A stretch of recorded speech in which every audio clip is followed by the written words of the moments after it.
మీలో ఎంతమందికి తెలుసు ఆదాముకి ముగ్గురు కొడుకులు ఉన్నారు అని, అందులో ఒక కొడుకు తన సొంత తమ్ముడినే చంపాడు అని? యాజ్ పర్ బైబుల్ ఆదాం కొడుకు తన సొంత తమ్ముడిని ఎందుకు చంపాడు అని మీకు తెలుసా? బైబిల్లో ఫస్ట్ మర్డర్ ఎందుకు జరిగిందో మీకు తెలుసా? ఫస్ట్ జెలసీ ఇన్ బైబిల్ ఎవరికి కలిగిందో మీకు తెలుసా?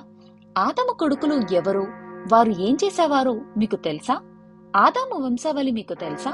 ఒకసారి నేను లింక్ చేసిన ఈ వీడియోని చూస్తే ఈ క్వశ్చన్స్ కి ఆన్సర్స్ మీకు క్లియర్ గా తెలుస్తాయి. మరిన్ని ఇలాంటి వీడియోస్ కోసం please do like and subscribe my channel. మీరు చేసే లైక్ అండ్ సబ్స్క్రైబ్ నన్ను ఇంకా మోటివేట్ చేసి ఇలాంటి వీడియోస్ ని ఇంకా ఎక్కువగా పబ్లిష్ చేసేలాగా చేస్తాయి. Thanks for watching my video. మీకు ఇలాంటి ఏమన్నా ఇన్ఫో కావాలంటే ప్లీజ్ కామెంట్ చేయండి. ఆ క్యారెక్టర్ గురించి ఇంకా డీటెయిల్ గా నేను వీడియోస్ చేసి పెడతాను.